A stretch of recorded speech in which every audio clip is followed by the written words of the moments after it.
This second part of our interview is brought to you by Restoration Pharmacy, 1385 Stuyvesant Avenue, Union, New Jersey.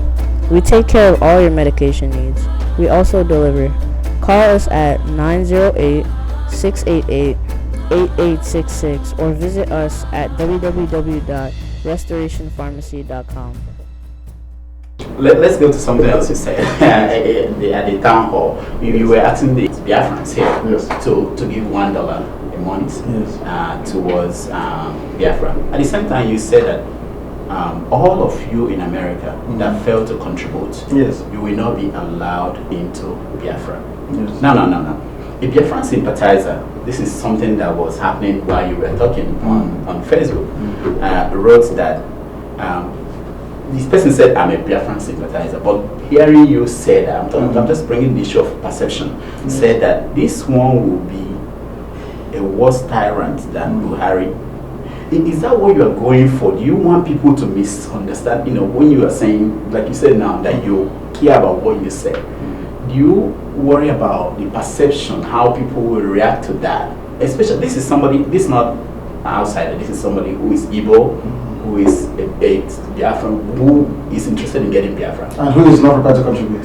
Well, that's a different thing, but the point is that when he's reacting to the issue of that if you don't contribute, you will not be allowed into Biafra. Isn't there a better way to frame this? No, there's not a better way, because I don't like sugarcoating my words. I say it the way that it is. We've lost men and women. As I'm speaking to you, a 2-year-old child is in detention in Ikotebene because of Biafra. 2 years.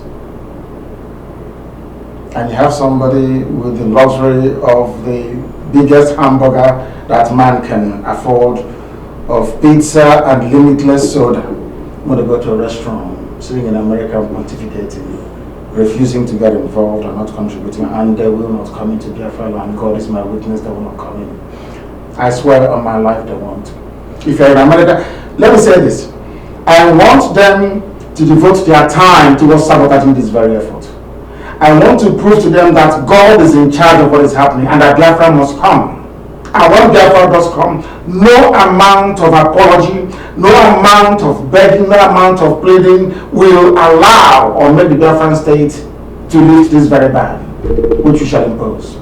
It's not about me, because I will not lead Biafra. My job is to make sure that Biafra comes. After that, all of you will decide. But you sure that the people, you sure that the people that you will hand over the Biafra will make this, will come to this conclusion? Absolutely. They are the ones that decided in the first place. And how will that be implemented? I mean, just let's look at it technically. The same way it is in Kosovo. Once you come, we have IPOB all over the place in America.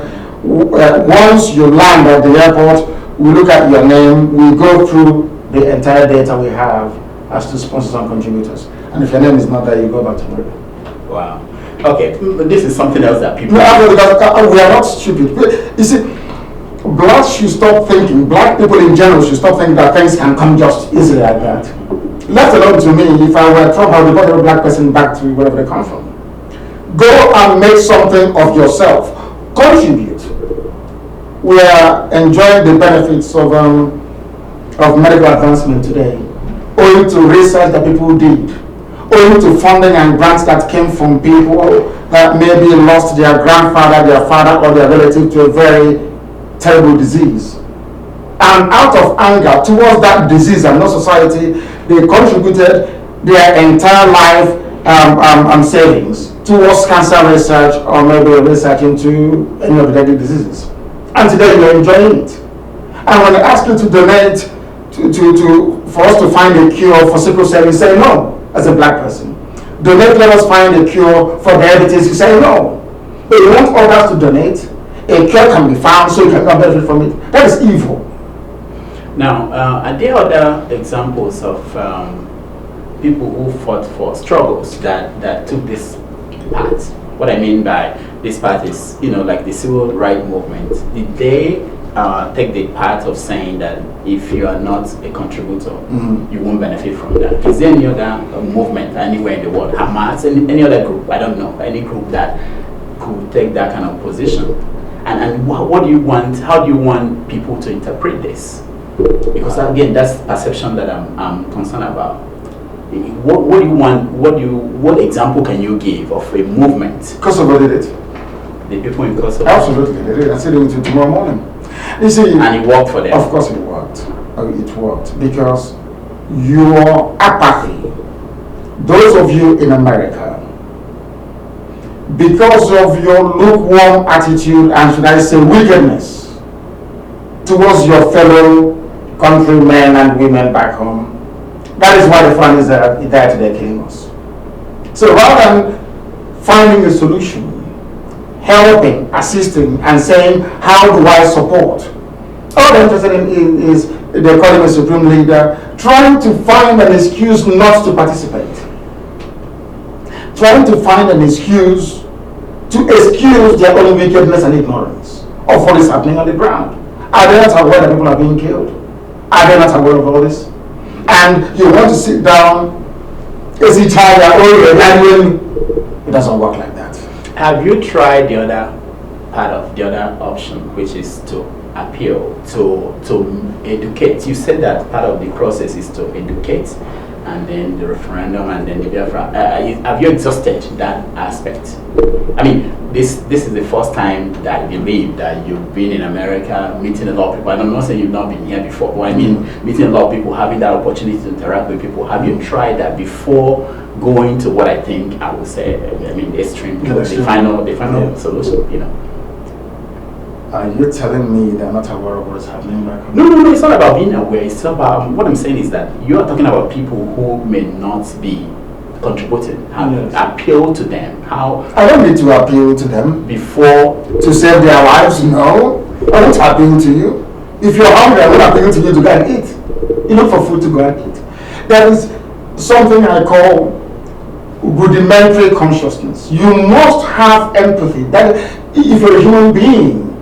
That is why when there was famine in Ethiopia, people were dying of hunger. It took Bob Geldof, a white man, to organize some kind of relief aid to go into Ethiopia to save people.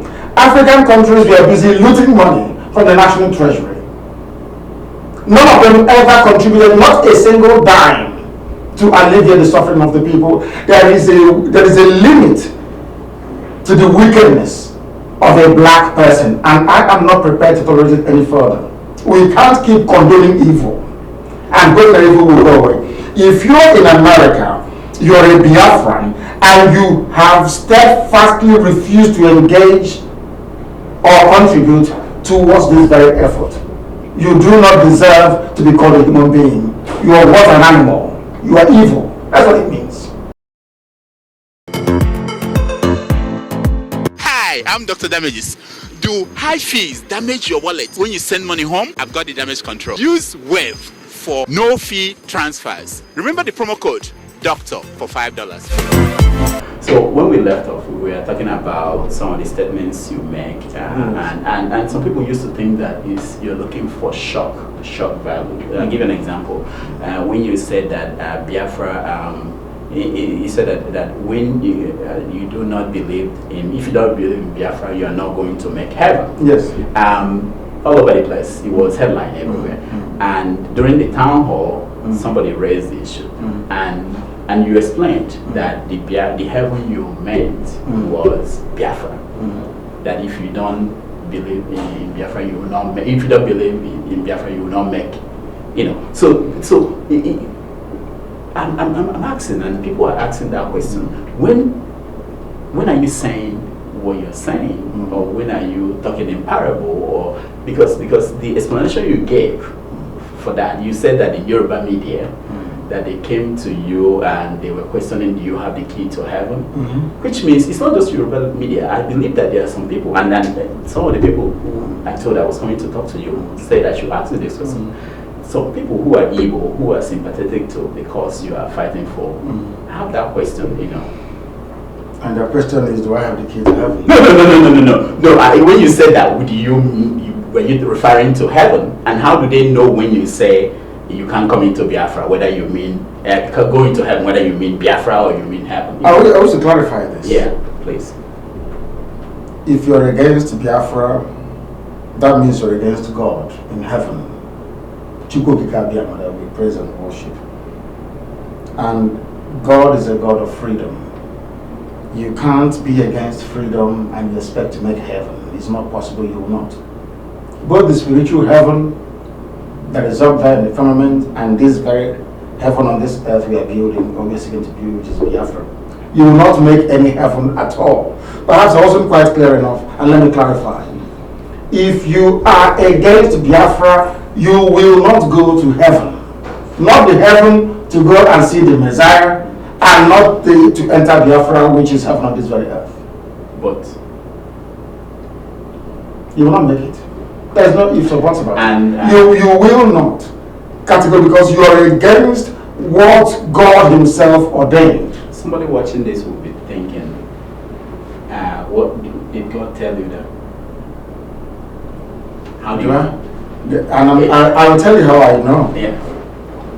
I know because if you're against the will of God, if you perpetually and consistently without repentance go against the will of God, you cannot enter heaven. That is a given fact. It's a doctrine of religion, of every faith, I hasten to add. I cannot see how you can claim you're praising God whilst you're against people who are fighting for their freedom. If you take into consideration, as very clearly enunciated in the High Declaration, that Nigeria was never created by God. Nigeria is a man-made creation. To make it worse, it wasn't even created by Africans. Do we take that as a fact? Is that a fact? Yeah. Does the name Nigeria mean anything to you? I'm asking you as a Nigerian. No. Does it mean anything to you? No. Do you also agree with me that the only thing you can give a name to, and it will bear it quite confidently and proudly, is an animal? Do you agree with me? Do you have a cat or a dog at home? I mean, your kids, you can give them names. No. Do you have they will answer that? No, I'm coming. Do you have a cat? No. But they have the right to change it. So if I name my child... Nigeria could change the name. No, I'm coming. If you name your child .com, for instance, this child is named .com. Or at least, you are the father of that child. That's what you're saying. Is England the father of Nigeria? The answer is no. Now, what I'm trying to say to you is this. The stupidity that is prevalent in the brain of a black person is what I'm attacking. Not black people, but the stupidity that resides in our genes. That's what I'm fighting. And the sooner they understand it, the better for everybody.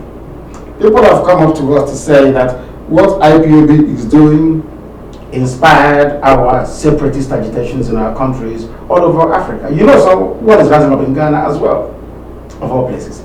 That tells you, because the truth we are preaching resonates everywhere. And you cannot be against truth and freedom and you think God will love you. It's not possible. It's not possible. Now, let's look at this. During the run-up to the election in 2019, you insisted that there will not be election in Biafra land. Yes. And you urged Biafrans not to participate. A few days to the election, you changed your mind and said that something about the demands have been met. Yes. There's a staunch supporter of Biafra who told me that was when you lost him. Now, the issue is not about the demands that were met, that you did not explain what demands that were met. The issue was not about the fact that Biafrans or people who support you, who are your supporters, could not vote anymore because they didn't get the voters card by the time you said they could now vote. The issue was he felt that you were talking down on him as a follower, on your follower, and that they don't deserve accountability or transparency. They don't know why. They don't, what can you address people like that? And there are many who felt that at that point they already believed that there won't be election. They are not going to participate. All of a sudden you turned around without any explanation.